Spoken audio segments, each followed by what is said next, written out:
Alright everyone, and welcome to the Highland Collector YouTube channel, where today we actually have a short news video as we got some unexpected reveals of a few new figures, and I use the word new very lightly. But first up is definitely the most exciting, and that's the solo release of the gaming great Starkiller we have all been waiting for. Now we did see this exact same figure first released in that amazing PulseCon exclusive free pack earlier this year, however that set was pretty expensive. And this acts as a much more affordable and easier way to get this highly anticipated figure, although as expected the only accessory included will be his lightsaber, so those alternative heads, hand and epic lightning effects will all remain exclusive to that set. Like I said, it is great to finally be seeing this character in the mainline, and he's also confirmed to be complete in Wave 40, which also includes Baylan, Shin, R5 and also the Mandalorian Fleet Commander. Now next up are two underwhelming figures that got pipelined back at PulseCon, and they are actually a part of a new line called the Best of or A-List series, in which Hasbro will be releasing the most popular Star Wars characters separately, so not in the main line, just so these essential figures are available at all times for newer collectors, which is a great idea I'm all for, yet similar to the Holocom line,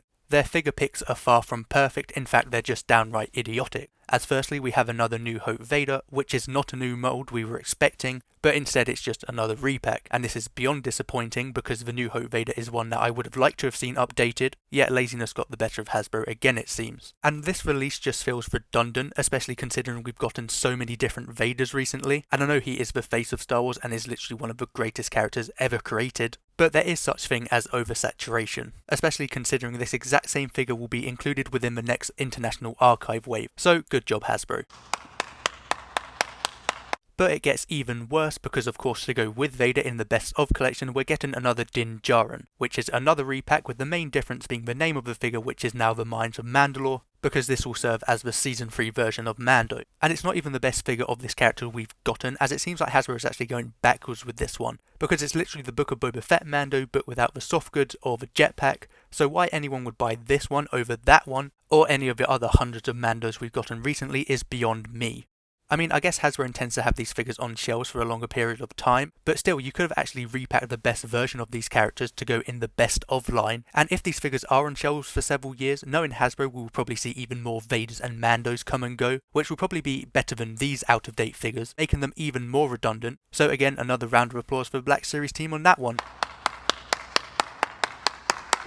And again, it's just insulting considering there are so many characters that deserve to be remade and included in this new line, yet Hasbro continue to show us how out of touch they really are. But hopefully this line is put to better use in the future, as like I said it is a good idea, but again it's just been executed horrifically, as we just don't need any more Mandalorians or Darth Vaders, even though they are big names in the Star Wars universe. The fact is we've gotten a ton of both of them recently, so we just don't need any more. These would have been good inclusions to this line, maybe several years down the road, but unfortunately Hasbro just can't seem to get their timings right. But the Darth Vader and Mandalorian figures are available for pre-order beginning October 25th at 1 PM Eastern Time on Hasbro Pulse, which is information useful to no one, in fact I don't even know why I said it. Now next up we actually have a new figure, which is Greef Karga's Astromech droid, which will be exclusive to Walmart, who is actually named R460. And I do like this little guy more than I originally thought I would.